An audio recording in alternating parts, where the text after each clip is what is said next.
TitleMatchNetwork.com. Thoughts on your first Raw match with Triple H? My first Raw match with Triple H, the squash match, pretty much. I mean, that's pretty much what it was. I mean, it was. You know what? What was the idea behind that? What was the idea? Was Triple H was going into WrestleMania with Booker, and basically Arn came up to me and was like, you know, Maeve, kid, tonight, you know, we need you to do, you know, you need to do a job. He's like, you're probably not going to get any offense in, you know, and this is just going to be a straight heat getting match for Hunter, you know, for him to go out and pummel up on somebody. And I think I threw a couple punches in there, but it was what it was. And you know what? I went backstage. Hunter took care of me out there. He never once stiffed me, never once hurt me. And it was what it was. I thanked him for it afterwards. He thanked me. And, you know. Did you feel that was like just, I mean, what was the point of it? I mean, it's the business. It's for all intents and purposes, that night we went back to the 1980s where we had jobbers and I was an enhancement talent, you know, making Hunter look good. And I hope I did that. I hope I made him look good. And, you know, if you start asking yourself what's the point of stuff in wrestling, my God, you're never going to get those questions answered. Because what are the point in anything in wrestling? There is none. So, do you think losing that badly was? I mean, when you were thinking that, when you wrestled that, when you were going into the match, did you think it was going to have a ramification as far as how well you could get over in the future if you couldn't get any offense? To be honest with you, at the time, I thought I saw it as a big match, as good for Maven. You know, at the time, I mean, I still remember it was in Cleveland, Ohio. And I still remember it because I'm thinking, sitting there, rather than me sitting there thinking, oh, shit, I'm wrestling Hunter tonight and I'm not getting any offense in. Well, rather than thinking that, I'm thinking, you know what? Knowing Hunter's sitting in the meetings thinking, I got to squash somebody tonight. You know, why not Maven? And it could have, I mean, it could have been because I know Hunter doesn't like Tough Enough. Maybe that had to be some reason behind it. I would like to think that maybe it was because he knew that I could do it. And he knew I could sell for him, and he knew that I could do a good job for him. And in the end, I think it turned out well. You touch on him not liking Tough Enough. That was mentioned many times. He thought that show was very bad for the business. Yeah, he made it. He definitely, you know, and he never said anything to me about it. He never came to me, never talked to me, never said anything to me about his disapproval, dislike for Tough Enough. But it was well known. It was well documented. And I mean, I know he was against it. I know he was against them all, and didn't like it. And probably if has it his way, there probably will never be another one. Thoughts on working with Ric Flair? I still remember Dallas, Texas, going out and working with Ric Flair at a house show, and it was just me and it wasn't Dallas, Texas. Where was it? Might have been Houston. And we went out there and we had nothing. I mean, you had nothing planned, and just Rick was like, "Just listen to me the whole time," and it was the easiest match because you know I'm not thinking the whole time. And Rick is so fun, and you know it's like it's great because I'm going back to when I was a kid again. And you said you saw him take on Magnum. Magnum TA is my first. And then you're wrestling. First match ever, first first main event ever. And yeah, I really enjoyed working with Rick. I did. How is he to work with in the ring as far as him calling a match the way? I mean, is it? You can't hear him when he's calling a match. I mean, you can't hear him. He'll say stuff, and you'll be like, "What?" And you won't hear him and everything. But all his stuff is so signature that you know what's coming. Yeah. You know, I mean, you know, when he starts winding up and stuff, he wants you to block. You know, I mean, I mean, all his stuff is signature. How do those chops feel? They're not as bad as Benoit's. No. Yeah, and not as bad as Holly's. But yeah, they're there. They're in there. Thoughts on working with Batista? I like Dave. I love Dave to death. Dave is a guy that could call me tomorrow and I would be anywhere he needed me. And I think Dave made a lot of progress. I had the ability to work Dave before he became as popular as he's gotten, and my God, the strides he made from then until his champion days, so astronomical strides he made. Were you ever considered for Evolution? That was the rumor, but if I was, it sure as hell didn't tell me. Let's be honest. A, there'll never be a black person in Evolution. B, no, they didn't consider me. It'll never happen. Hunter wouldn't. I just don't think he respected and liked Tough enough. To be honest with you, I really don't. To allow it to happen. To allow it to happen, yeah. And I mean, they made good choices. Randy and Dave were both, phenomenal talents. So they made good choices. I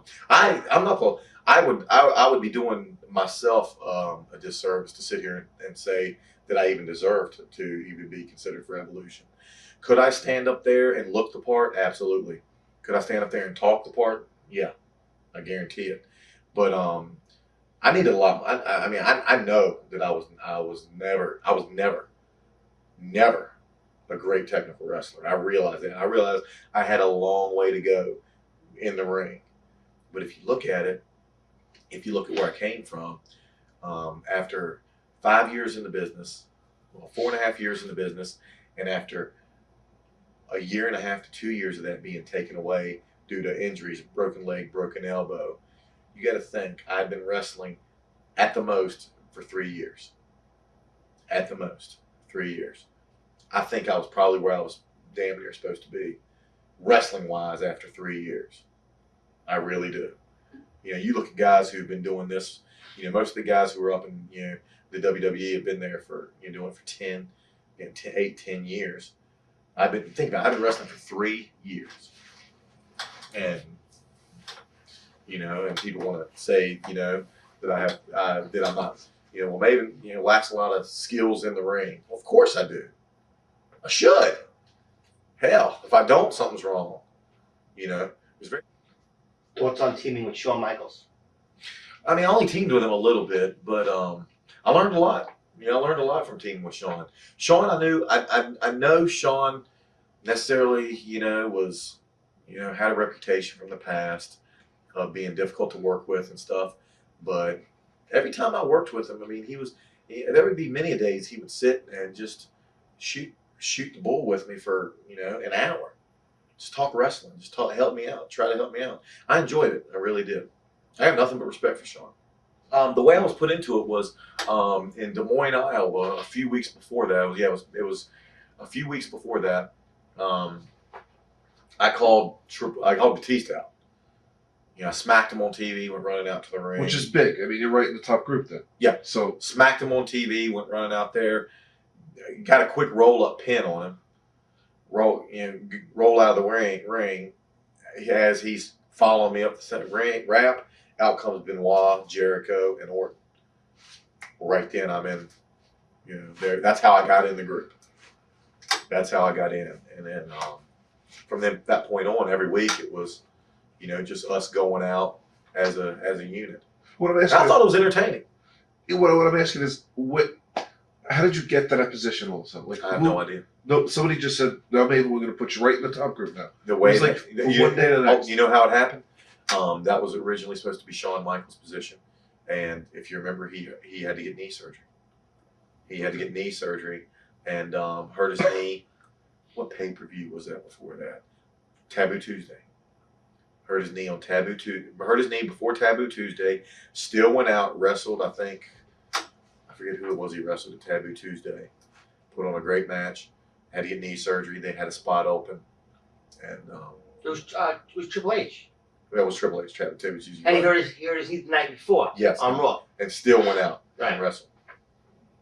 And that's how I got the spot. It opened up with Shawn. So it could have been that you were right substitute at the beginning. Right? I was a substitute. There's no doubt about it. I was the substitute, but I got it nonetheless. Yeah. Run with it. So then you went with the whole the GM now. I guess take us to the to where you were GM for that week. Yeah, I mean it was probably the most nerve-wracking week of my life. It was like the Maven show. It was. I mean, I opened it up. I was in damn near every segment. I had backstage segments with Triple H. The infamous 25-minute long promo. I had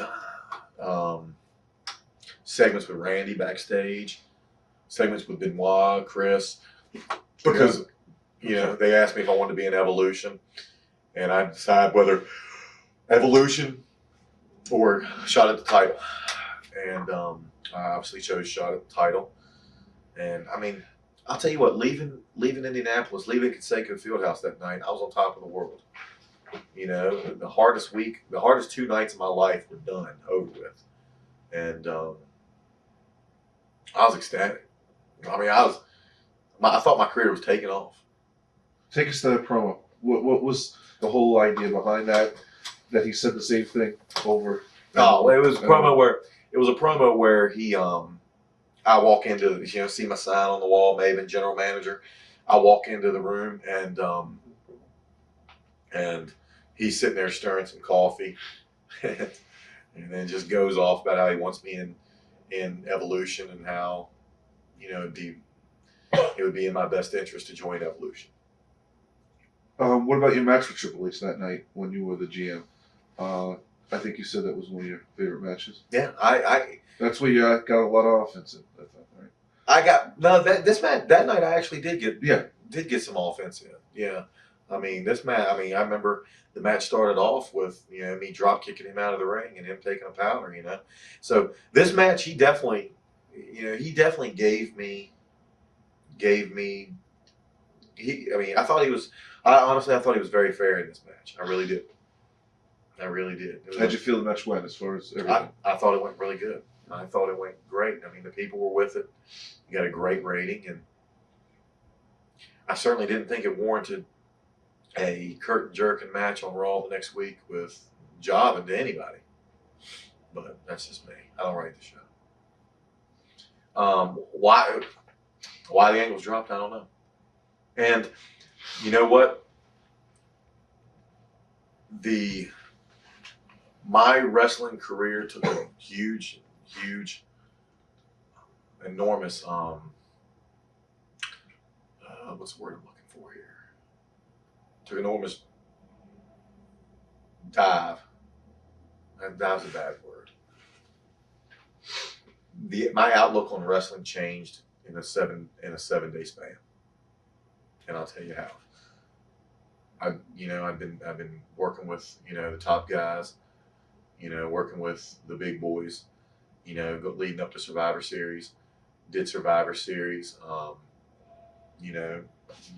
got color, busted my elbow open, my elbow got infected, went out, did the Survivor Series. The following night, was GM, left Indianapolis, did 9 segments on as GM on Raw in Indianapolis, and I don't think I did bad on any of them. I think actually it was very entertaining. I think it was a pretty high rated show. I think it was a decent show. And wrestled Triple H for the title. I left Indianapolis thinking, if you would have went home, I was on cloud 9. And when I got home, if you would have asked me where my wrestling career is headed, I would have told you. I would have bet my truck. I'd have bet my house. It's taking off. Now's the time. It's taking off. This is what I've been waiting for. This is the break I needed. And then 1 week later, 7 days later, not a promo, not a backstage segment, not a vignette, 4-minute match with Snitsky. Maven, get your job. In a matter of 7 days, I lost my passion for wrestling because I knew I don't want to say lost my passion, but I knew in a matter of 7 days. I said we're starting over again. We're back square one. During this whole time, did you get a lot? I mean, how was what was the feedback from the agents and the people in charge of that?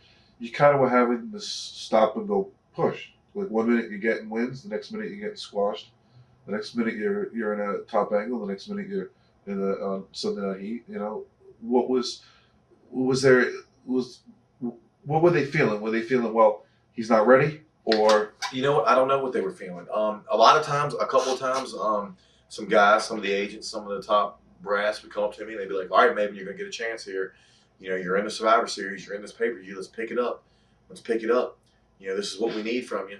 And then I'd go out and I'd try to do it, and then I would get no feedback from it, or I would be told one thing from one person, and then a completely different thing from another person. You know, and it's just and or 1 minute, you know, I'd be on Raw doing, being the GM on Raw, wrestling Hunter for the title, you know, after being in 9 segments. And then the next week opening up Raw, you know, losing to Gene Snitsky, you know, and jobbing to Snitsky in 4 minutes, you know, and it's just, and no one ever explained it. Now, I know Vince I heard Vince is very keen on, you know, if you give people too much, kind of taking it back and reeling them in a little bit. And maybe that's what he was trying to do. I don't know. But a lot of the times I'd be getting pushes, and then it'd fall off, and I would never be explained why. Never. From nobody. I would go ask the writers, and they wouldn't know. TitleMatchNetwork.com